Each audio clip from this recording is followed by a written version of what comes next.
મિત્રો, ABC news ચેનલમાં આપ સર્વ દર્શક મિત્રોનું હાર્દિક સ્વાગત છે। સમાચારની શરૂઆત કરતા પહેલા જોઈએ આજના મુખ્ય સમાચાર। ગોંડલ રોડ પર સર્જાયો ગમખ્વાર અકસ્માતમાં એક અજાણ્યા વૃદ્ધનું મોત। એક કારે 3 વાર વૃદ્ધને હડફેટે લેતા વૃદ્ધનું થયું મોત। દશેરા નિમિત્તે મીઠાઈ અને ફરસાણનું ધૂમ વેચાણ। લોકો મીઠાઈ ખરીદવા ઉમટી પડ્યા। રંગબેરંગી મીઠાઈઓનું બજારોમાં ધૂમ વેચાણ। દશેરાના દિવસે શસ્ત્ર પૂજા। આજરોજ સૌરાષ્ટ્રભરમાં શસ્ત્ર પૂજા। રેસકોર્સ ખાતે શસ્ત્ર પૂજન, રાજપૂતો દ્વારા શસ્ત્ર પૂજન। આ હતા મુખ્ય સમાચાર જોઈએ વિસ્તાર। વિજયાદશમી નિમિત્તે ફરસાણ તથા મીઠાઈઓનું ધૂમ વેચાણ।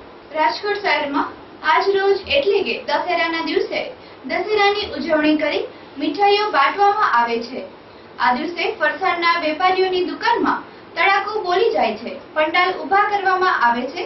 આ તહેવાર લોકો હોશ ઉલ્લાસ સાથે ઉજવે છે। અનેક પ્રકારની રંગબેરંગી સ્વાદિષ્ટ મીઠાઈઓ બજારમાં ઉભરી પડે છે અને લાખો લોકો મીઠાઈની ખરીદી કરે છે। ઉપરાંત ફરસાણની પણ ખરીદી કરવામાં આવે છે। વિજયાદશમી નિમિત્તે મીઠાઈ અને ફરસાણની ધૂમ ખરીદી થાય છે। આ વર્ષે ગત વર્ષ કરતા ભાવ વધારો પણ જોવા મળ્યો છે। ગત વર્ષ કરતા 25 થી 30% જેટલો ભાવ વધારો જોવા મળ્યો છે। છતાં પણ રાજકોટની રંગીલી પ્રજા તો તહેવારોની ઉજવણી કરવામાં પ્રથમ નંબરે જ હોય છે, જેથી ભાવો જોયા વગર મીઠાઈઓની ખરીદી કરે છે। અહેવાલ દીદી પ્રેમની સાથે ધવલ ગોહેલ, એબીસી ન્યૂઝ રાજકોટ।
હડફેટે લેતા વૃદ્ધનું થયું મોત. ગઈકાલે ગોંડલ રોડ પર એક ગમખોર અકસ્માત સર્જાયો. એક કાર ચાલકે એક વૃદ્ધને 3 વાર ઠોકર મારતા વૃદ્ધનું થયું મોત. વધુ જાણવા મળતી વિગત મુજબ ગત રાત્રિના 8 વાગ્યા બાદ ગોંડલ રોડ કોઠાડિયા સોલવંટ નજીક GJ3 CR 2530 નંબરવાળી કારે એક 60 વર્ષના અજાણ્યા વૃદ્ધને 3 વાર હડફેટે લીધા બાદ વૃદ્ધને સારવાર અર્થે સિવિલમાં ખસેડાયા. ત્યાંના તબીબે વૃદ્ધને મૃત જાહેર કર્યા. વૃદ્ધનું નામ પતો હજુ લાગ્યો નથી, પરંતુ કાર ચાલક બિપિનભાઈ ચુનીભાઈ કોઠારી, ઉંમર વર્ષ 58, રહી મુંબઈ, હાલ પોતાના ભાઈ મહેશભાઈ ચુનીભાઈ કોઠારી, રહે રાજકોટ, બિપિનભાઈ રાજકોટ આવેલ અને અકસ્માત બાદ મહેશભાઈ જ વૃદ્ધને સારવાર અર્થે સિવિલમાં લઈ ગયા હતા, પરંતુ સારવાર મળે એ પહેલા જ વૃદ્ધનું મોત નીપજ્યું હતું. અહેવાલ શેરી સાથે ધવલ ગોહેલ, ABG ન્યૂઝ, રાજકોટ.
આયોજન।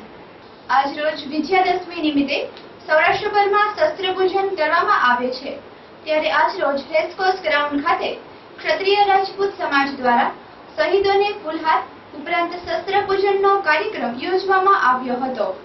આ તકે શહીદોને યાદ કરી ફૂલહાર કરવામાં આવ્યા હતા, ઉપરાંત જય ભવાનીના નાદ સાથે શસ્ત્રપૂજન કરવામાં આવ્યું હતું અને શસ્ત્રપૂજન બાદ શહેરમાં રેલી કાઢવામાં આવશે અને શસ્ત્રપૂજન બાદ સમૂહ ભોજનનો કાર્યક્રમ પણ યોજવામાં આવશે। આ રીતે રાજકોટ સહિત સૌરાષ્ટ્રભરમાં વિજયાદશમી એટલે કે દશેરાના દિવસે શસ્ત્રપૂજન કરવામાં આવે છે। આ તહેવાર ધામેધૂમેથી ઉજવવામાં આવે છે। અહેવાલ વિજય ત્રિવેદી સાથે પિયુષ પખેરિયા, એબીસી ન્યૂઝ, રાજકોટ।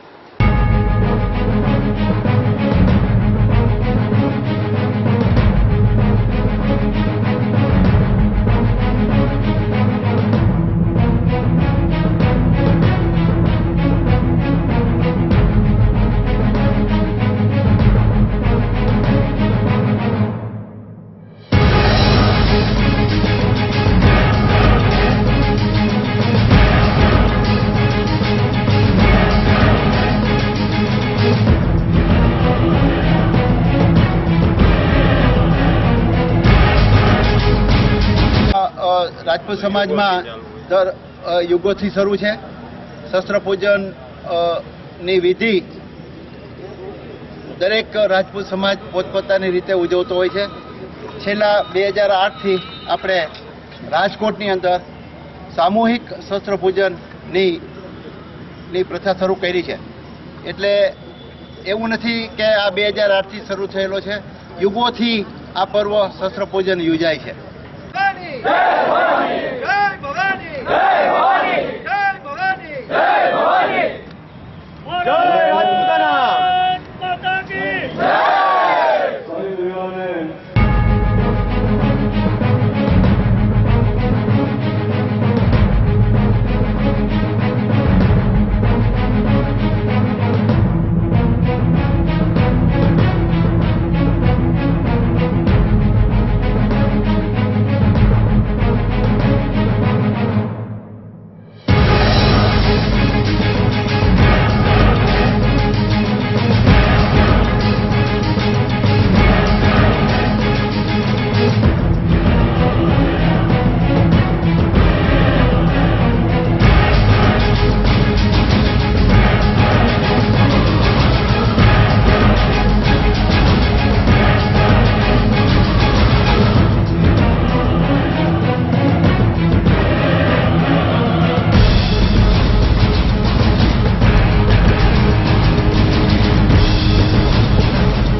જગમાલ શહેરમાં આપ સૌને જાણ હશે જ કે દશેરાનો તહેવાર એ રાજપૂત ક્ષત્રિયો માટે દિવાળી છે।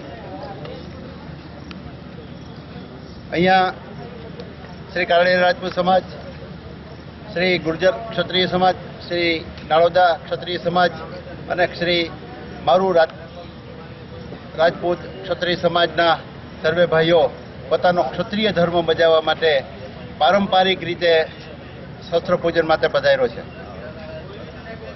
દિવાળીનો તહેવાર એ આપ જાણો છો એમ ચોપડા પૂજન વગેરે માટે, અન્ય તહેવારો પણ દરેક વર્ણ માટે હોય છે, એવી રીતે આ દશેરાનો તહેવાર એ રાજપૂત ક્ષત્રિયો માટે દિવાળી છે। આ દિવસ આસુરી શક્તિ માટે વિજય મેળવવા માટે ક્ષત્રિય કુળના સર્વે રાજપૂતો હંમેશા માથા આપતા રહ્યા છે. આજનો આ પવિત્ર દિવસ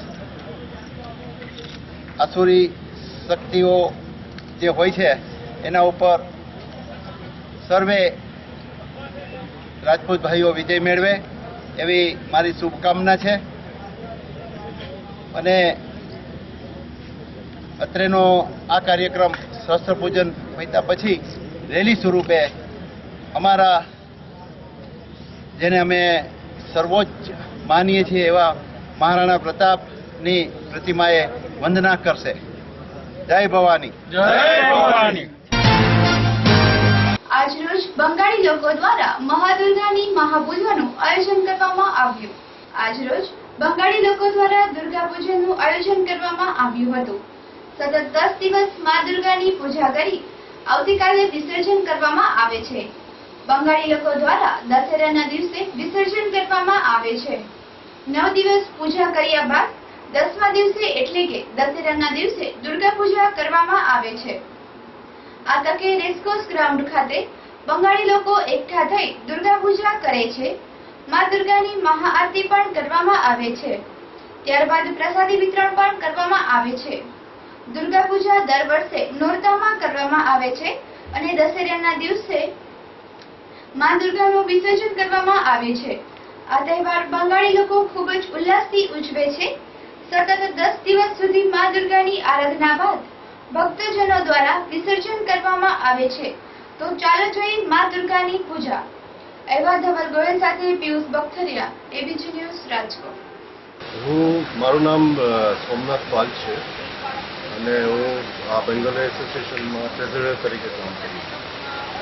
અને અમારું જે આ દુર્ગા પૂજા છે છેલ્લા 42 વર્ષથી ઉજવવામાં આવે છે. અને આજે નવમી છે અને કાલે દશમીના દિવસે આનું વિસર્જન કરવામાં આવશે.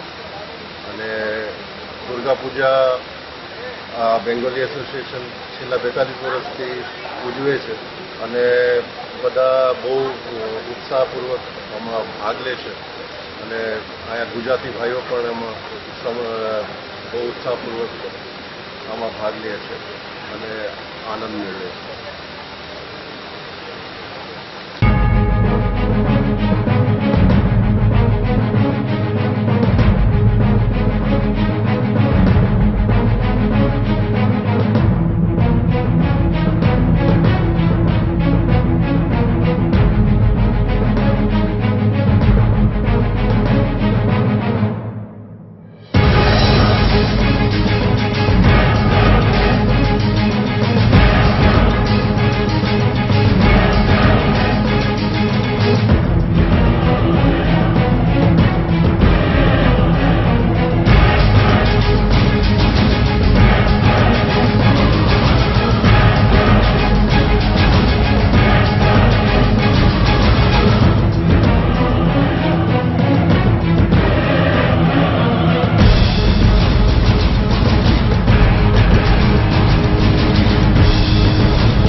ગરબીમાં નિહાળીએ અવનવા રાસો અને નાટ્યો. આજ રોજ આપણે નિહાળીશું ન્યૂ પરિમલ ગરબી. આ ગરબી સતત 13 વર્ષ થયા થતી આવે છે. આ ગરબીની ખાસિયત એ છે કે બાળાઓ પાસેથી કોઈ જ ફી લેવામાં આવતી નથી અને 6-7 સભ્યો દ્વારા ગરબીનું સંચાલન કરવામાં આવે છે. આજ રોજ ન્યૂ પરિમલ ગરબી ખાતે ઉપરાંત ચિડિયારાસ કરવામાં આવ્યો હતો. નાનપણથી મોટા સુધી વયને પાર કરે તેવી બાળા વિશે અહીં નાટ્ય કરવામાં આવ્યું હતું. તેને કહે છે ચિડિયારાસ. અને ભુવારાસ બાળાઓ દ્વારા માતાજીના ગરબા પર બાળાઓ રાસ રમે છે અને રાસમાં મગ્ન થઈ જાય છે. આ રાસો નિહાળવા લોકોના ટોળા ઉમટી પડે છે. ત્યારે તમે પણ આવી જાઓ આ ગરબી નિહાળવા. એવા તેજસ્વી સાથે પિયુષ બખતરિયા, એબીજી ન્યૂઝ, રાજકોટ.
નમસ્કાર, જય શ્રી કૃષ્ણ, જય માતાજી સાથે આજના 8મા નોરતે અહીં આજના કાર્યક્રમમાં આપ સૌનું સ્વાગત અભિવાદન કરીએ અને ન્યૂ પરિમલ ગરબી મંડળમાં આજે આ 13મા વર્ષે આટલી બધી જે જાહેર જનતાને તમે માણી રહ્યા છો એમાં હું બિપિન જીવાણી આપ સૌનું સ્વાગત અને અભિવાદનની સાથે અમારે થોડોક પરિચયમાં એટલું જણાવી દઈએ કે આજના મેદાનમાં ન્યૂ પરિમલ ચોક એટલે કે બાપા સીતારામ ચોક છે, બાપા સીતારામની મઢોલી આવેલ છે, એ ચોકમાં છેલ્લા 13 વર્ષથી અમે લોકો ગરબીનું સંચાલન કરીએ છીએ. 13 વર્ષ પહેલાં જ્યારે આપણે સોસાયટીની રચના નહોતી, અમારી એક જ સોસાયટી હતી, આ ચોક હતો, ત્યારે 5 થી 7 બાળાને લઈને અમે ગરબીની શરૂઆત કરી હતી, જે આજે 50ની સંખ્યાની ઉપર છે. અને ખાસ અમારા નિયમ એ છે કે જે કાંઈ પણ કાર્ય કરતા છે અમે લોકો ક્યારે કોઈની પાસે પૈસા લેવા નથી કરતા. જે કાંઈ પણ આવે છે સ્વૈચ્છિક જાહેર દાન આવે છે, એટલે એના ઉપરથી એક નક્કી થાય છે કે અમારા ગરબીની મહત્ત્વ એટલું બધું કેટલું છે એ મહત્ત્વ અમને આ લોકો પાસેથી જાણવા મળ્યું. બીજું એ કારણ છે કે બને ત્યાં સુધી ગરબીમાં પ્રાચીન ગરબા લેવા, એટલા માટે કે આજનો આ સમય જેને કહીને કે વોટ્સએપ અને ફેસબુકના યુગમાં જે જૂના ગરબા છે આપણે જે માણવા જેવા ગરબા છે, જેમાં શબ્દો સારા આવે, માં જગદંબાની પ્રાર્થના હોય જે ગરબામાં, એવા ગરબા અમે લોકો અહીંથી રજૂ કરીએ છીએ અને એને રજૂ કરવાનો પ્રયત્ન કરીએ છીએ. અમારા વર્ષો જૂના કલાકાર કીર્તિબેન ભટ્ટી છે, રણજીતભાઈ ભટ્ટી છે, સાથે ધર્મેશ પરમાર છે, આ બધા કલાકારોના સાથે અને સહકારથી અમે જૂનામાં જૂના ગરબા ગોતી અને અહીંયા અમે રજૂ કરવાની કોશિશ કરીએ છીએ. અવનવા રાસ, જેમ કે આજે 8મની રાત હતી તો અમે ભુવા રાસ રજૂ કર્યો. દીકરીને ઉપરથી કે દીકરીને આ સમયની અંદર કેવી સમસ્યા નડે છે કે જે એને પ્રોબ્લેમ્સ પડતા હોય છે, દીકરીના જન્મથી માંડીને તેમના ઉછેર સુધીના વાલીઓએ થોડુંક વલણ બદલાવવા માટે થઈને એવો જે કાંઈ પરિચય આપતો ગરબો અમે રજૂ કર્યો આજના 8મની રાતે. બીજું કે મહાઆરતી હતી, જેમાં 108 દીવડા અમારી બાળાઓએ લઈ ફરતે રજૂ કર્યા. આ બધા કાર્ય કરવા માટે અમારા આપણે ગ્રુપનું નામ છે બાપા સીતારામ ગ્રુપ. સીતારામ ગ્રુપ એટલા માટે કે આ બગદાણાવાળા બાપાની મૂર્તિ હાજરા ઉજર થઈ ગઈ છે અને એના કાર્ય કરતા વર્ષની અંદર 12 મહિના કાંઈક ને કાંઈક બટુક ભોજન કે ધૂન એવા કાર્યક્રમ કરતાં આ નવરાત્રિનું આયોજન કરે છે. અને તમે એટલું નહીં માનો, આ આયોજનમાં અમારું કોઈ ડિસ્ટર્બન્સ, જેન્ટ્સનું કોઈ ડિસ્ટર્બન્સ શીખવાડવામાં હોતું નથી, કોઈ ફાળા કે ફીનો કોઈ આગ્રહ રાખતા નથી. તેમ છતાં અમારી પાસે સારી એવી રકમ થઈ જાય છે અને ઓછા કાર્યકર્તા 5 થી 7 કાર્યકર્તામાં હોવા છતાં પણ આ આખું સફળ આયોજન થાય છે અને એમાં લોકોની ખૂબ ચાહના મળે છે. હવે મુખ્ય સમાચાર ફરી એકવાર. ગોંડલ રોડ પર સર્જાયો ગમખ્વાર અકસ્માતમાં એક અજાણ્યા વૃદ્ધનું મોત. એક કારે 3 વાર વૃદ્ધને હડફેટે લેતા વૃદ્ધનું થયું મોત. દશેરા નિમિત્તે મીઠાઈ અને ફરસાણનું ધૂમ વેચાણ. લોકો મીઠાઈ ખરીદવા ઉમટી પડ્યા. રંગબેરંગી મીઠાઈઓનું બજારોમાં ધૂમ વેચાણ. દશેરાના દિવસે શસ્ત્ર પૂજા. આજરોજ સૌરાષ્ટ્રભરમાં શસ્ત્ર પૂજા. રેસકોર્સ ખાતે શસ્ત્ર પૂજન, રાજપૂતો દ્વારા શસ્ત્ર પૂજન. આ હતા આજના એબીસી ન્યૂઝ સમાચાર. આવતીકાલે ફરી મળીશું, ત્યાં સુધી જોતા રહો એબીસી ન્યૂઝ. નમસ્કાર.